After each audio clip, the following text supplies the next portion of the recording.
Apresentamos as Bem-aventuranças do Apocalipse, um podcast do GRESG com Cristina Salgado, no qual o Apocalipse de João, um livro bíblico ainda muito mal compreendido, se revelará como fonte de sabedoria espiritual, conforto e inspiração. Vamos juntos? Queridas pessoas, muito bom dia, muito boa tarde, muito boa noite. Uma vez mais estamos aqui rogando as bênçãos da espiritualidade superior que nos ampara e auxilia para mais um estudo que nos conduzirá a muitas reflexões.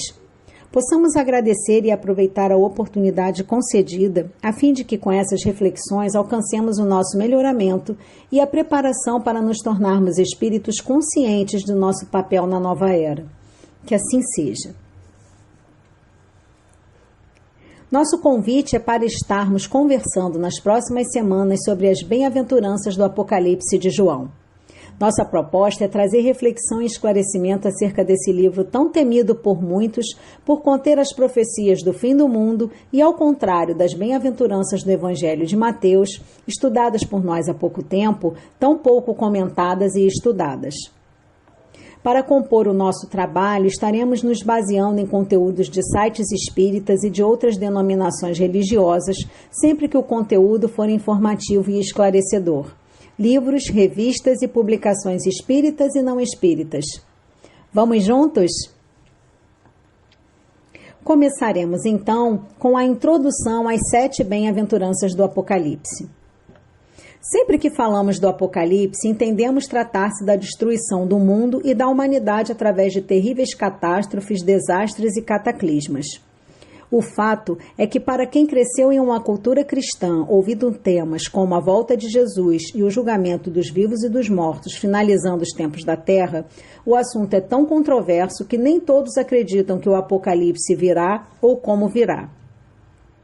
E mesmo para os cristãos que centralizam o Armagedon como o acontecimento mais importante para o final dos tempos, a ideia desse término é contraditória e confusa.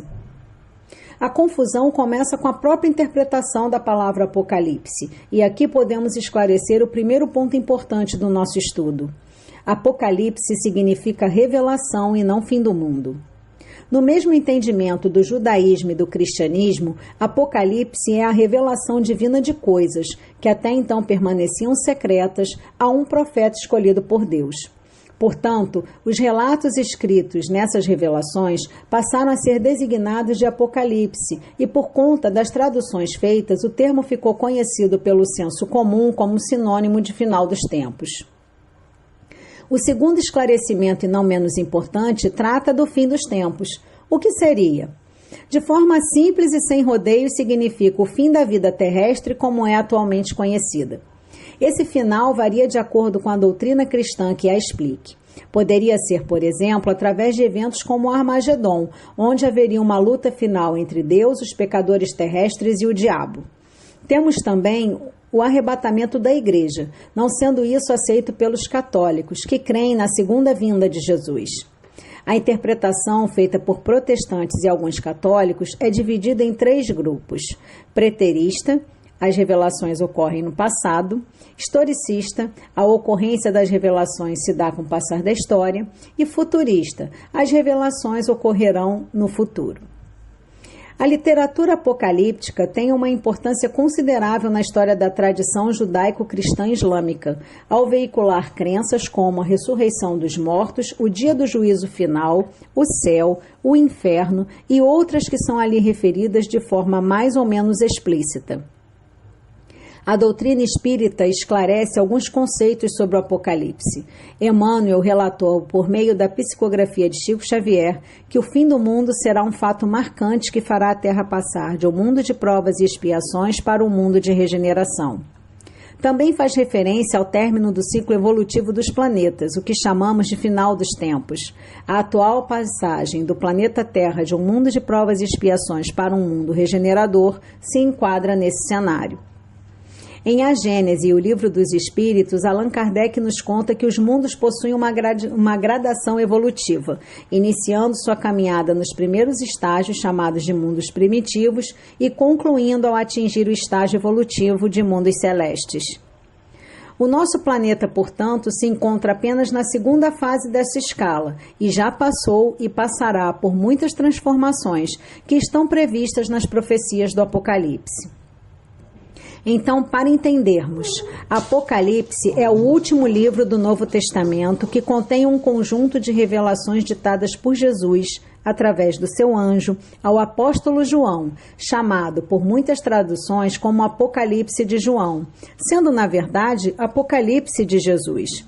Essa informação é clara e está contida no capítulo 1, versículo 1, que diz: revelação de Jesus Cristo, a qual Deus lhe deu para mostrar aos seus servos as coisas que brevemente devem acontecer, e pelo seu anjo as enviou e as notificou a João, seu servo.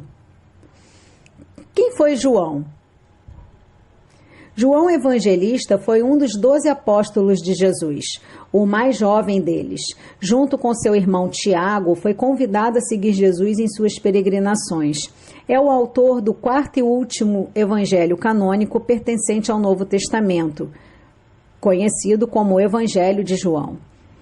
Sendo este muito diferente dos outros 3, que são chamados sinóticos ou semelhantes, pois a sua narrativa enfoca mais o aspecto espiritual de Jesus, ou seja, a vida e a obra do Mestre com base no mistério da encarnação. Escreveu a primeira, a segunda e a terceira epístola de João. Foi o discípulo amado de Jesus, sendo o único apóstolo que o acompanhou até sua morte. Durante o governo de Domiciano, por ter dado testemunho de Jesus, João foi perseguido pelo imperador e exilado na ilha de Patmos, no Mar Egeu, onde recebeu o livro do Apocalipse, narrando as suas visões e descrevendo mistérios, predizendo as tribulações da igreja e o seu triunfo final. Podemos então considerar os seguintes aspectos para estabelecer os fundamentos para a compreensão de suas mensagens: o título, o caráter, o objetivo, o anjo revelador, a bênção e a dedicatória. O título, como já mencionado, é o Apocalipse de Jesus, onde o revelador é Jesus e João, o receptor, que em desdobramento espiritual registra sua revelação. O caráter do livro é de uma revelação, como dito no primeiro versículo já mencionado. O objetivo também está descrito no primeiro versículo, que é mostrar aos seus servos as coisas que brevemente devem acontecer. O anjo revelador enviado por Jesus. Quem seria esse anjo?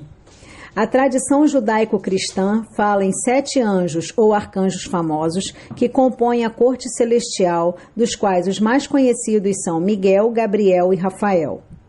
Falaremos objetivamente de Gabriel, cujo significado de seu nome em hebraico é homem de Deus. As referências bíblicas a ele podem ser encontradas em Daniel no Antigo Testamento e em Lucas no Novo Testamento. É também atribuído a ele a revelação do Alcorão a Maomé. Na passagem do Apocalipse, provavelmente seja ele um emissário de Jesus, por meio do qual tenha transmitido o livro profético a João. Podemos considerar assim pelas razões a seguir.